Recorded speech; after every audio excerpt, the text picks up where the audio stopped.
소설은 이렇게 시작해요. 51세 가정주부 수면제 과다 복용으로 자살. 제 나이를 기준으로 하면 12년 후네요. 여러분은 12년 후에 어떤 삶을 꿈꾸시나요? 그때는 아이들도 많이 커서 함께하는 시간도 줄고 그리 엄마의 도움을 원하지도 않을 텐데 지금 나는 없이 가족들만 위해 살아가는 삶 과연 괜찮을까요? 10년 후에 우리가 꿈꾸는 그 삶을 살기 위해서 지금 무엇을 해야 할까요? 저는 이 소설을 읽고 이런 질문들을 제 스스로에게 좀 던져봤습니다. 안녕하세요. 맘스 챌린지 카페입니다. 장마철이어서 계속 비가 오네요. 제가 비 오는 날에는 이 소설을 좀 피하려고 했는데 왜냐면 좀 우울한 소설이어서 더 우울해질 것 같아서 근데 장마철이 계속되니까 그냥 하려고요. 우울하지만 처음에 우울하지만 결국은 우리는 또 반면교사로 삼아서 밝은 면을 또 찾으면 되죠. 지난번에 같이 읽고 함께 살다라는 독서 모임에 대한 책 리뷰를 했지요. 제가 그때 엄마들의 독서 모임에서 적극 추천했던 추천 도서가 있었는데 혹시 기억하세요? 오늘은 페터 한트케의 소망 없는 불행을 소개합니다.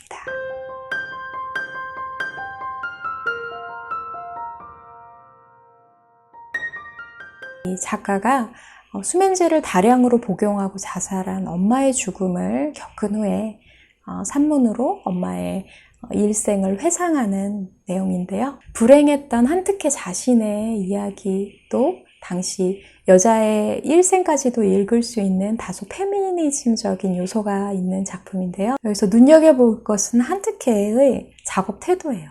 어머니의 죽음에 대한 이야기지만 정말 냉혹하리만큼 이성적으로 또 객관적으로 감성적으로 흐르지 않도록 자신을 철저하게 다스리는 그렇게 치열한 작가의 태도를 볼 수 있어요. 당시 여자에 대한 평가를 소설 속에서 이렇게 설명해요. 여자로 태어난다는 것은 애당초부터 치명적인 일이었다. 처녀들의 미래란 그저 우스개에 불과했다. 이미 정해져 있고 가능성이란 없었다. 부엌에서 바쁘게 일하다가 사람들 이야기 틈에 끼려고 하면은 아무도 대꾸하지 않고 그러다 보니 여자 스스로도 다른 사람의 말을 주의 깊게 듣지 않고 혼잣말이나 중얼거리게 된다고 이야기하고요. 여자가 배운다는 것도 그저 애들 놀이에 불과한 것이었다. 어른이 되면 필요 없는 것이 되었다. 굉장히 좀 오래전 이야기지만 여자라면 이런 이야기들에 대해서 좀 억울하고 화가 나게 되는 것 같아요. 지금 그래도 우리가 좋은 시대에 살고 있어서 감사한 일이지만 여전히 그런 유리천장은 존재하기도 하죠. 작가의 어머니가 처음부터 우울하거나 굉장히 수능적인 여자는 아니었어요. 소녀 시절에는 반항기도 있고 도전적이어서 가출해서 해보고 싶은 일을 하기도 했는데요. 남편을 만나고 또 아이를 낳고 양육하면서 소망하는 삶과는 점점 거리가 멀어지게 돼요.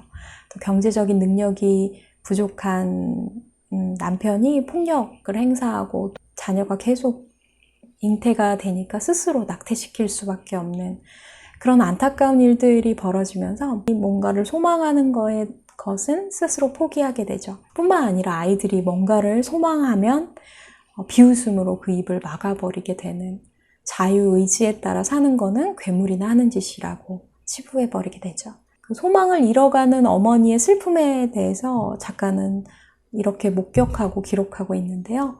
나의 어린 시절을 되돌아보면 변소에서 들리던 흐느낌, 코 푸는 소리, 토끼처럼 빨간 눈이 생각난다. 그녀는 존재했고 성장해갔지만 아무것도 되지 못했던 것이다. 이 어머니에 대한 아들의 냉철한 평가가 정말 무섭게 느껴졌어요. 이렇게 현실의 벽에 부딪혀서 상처받는 엄마의 그런 모습과 그 과정들을 아들이 모두 다 지켜보고 있다는 거죠. 저도 아들 앞에서 눈물을 보인 적이 몇 번 있는데요. 제가 뭔가 또 도전하고 실패하고 이런 것도 다 알아요. 근데 아이가 점점 커가면서 객관적으로 엄마를 평가하게 될 것 같아요. 그런데 제가 열심히 뭔가 노력하다가 중도에 포기하고 그냥 나의 운명에 순응하는 삶을 살게 된다면 정말 그냥 가여운 존재, 실패자로 아들이 인식하겠구나. 그렇게 기억되는 것만큼 무서운 일이 있을까라는 생각이 들더라고요. 가끔 주저앉고 울더라도 다시 일어서서 포기하지 않고 멈추지 않고 나름의 성공을 이루고 유리천장을 깨고 비상하는 모습을 보여주고 싶다라는 생각이 들었어요. 가장 인상 깊었던 구절이 있는데요. 어머니가 생을 마감하기 얼마 남지 않아서 이 아들 작가에게 보내는 편지 속에 이렇게 말합니다. 난 이제 시간이 있어도 아무것도 시작할 수 없다는 걸 알고 있어. 이 한 문장이 이 소설의 제목을 대변하고 있다고 생각했어요. 소망 없는 불행. 이런저런 장애물과 현실의 벽에 부딪히고 타협해서 소망을 포기하면 늦음하겐 아무리 시간적인 여유, 물질적인 여유가 있다 해도 아무것도 하지 못하게 되는구나. 때로 우리 이렇게 말하죠. 지금 너무 정신없고 바쁘고 빠듯해. 꿈은 어릴 때만 꾸는 거지. 이렇게 좀 현실에만 집중하는 태도가 나중에는 씁쓸한 결과를 가져올 수도 있겠다라는 생각이 들었어요. 어릴 때는 제가 무슨 꿈을 꾸든 무슨 얘기를 하든 좀 주변에서 격려해주고 그래 진이야 너 잘할 수 있을 거야 그랬는데 최소한 반대는 하지 않았던 것 같아요.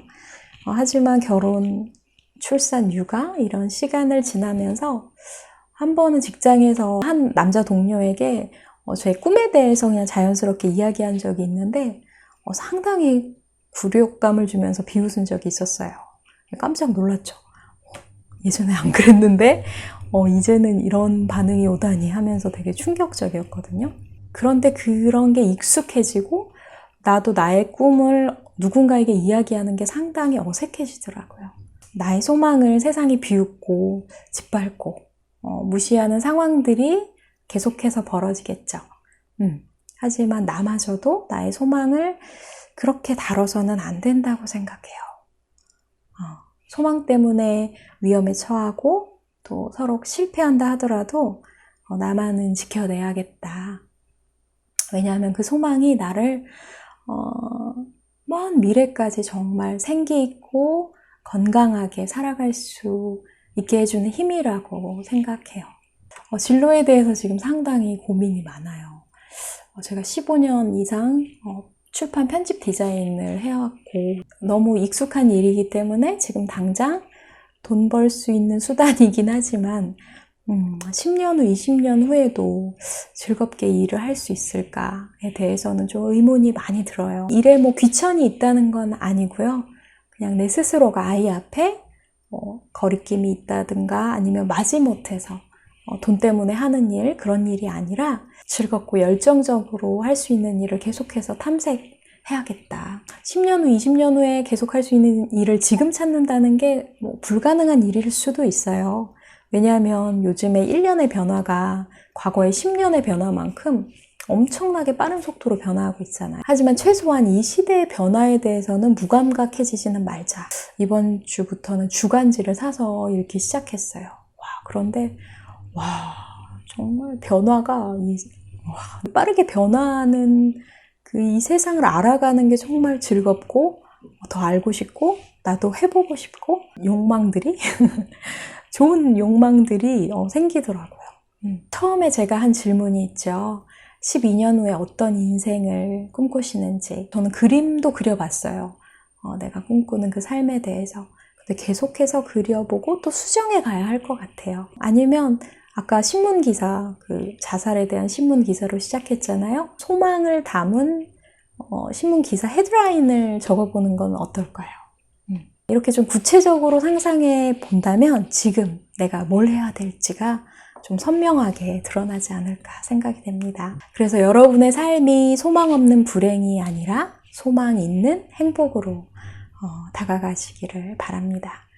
오늘 제가 준비한 이야기는 여기까지고요. 제 이야기가 유익하셨다면 좋아요와 구독 부탁드립니다. 시청해주신 여러분 감사드립니다.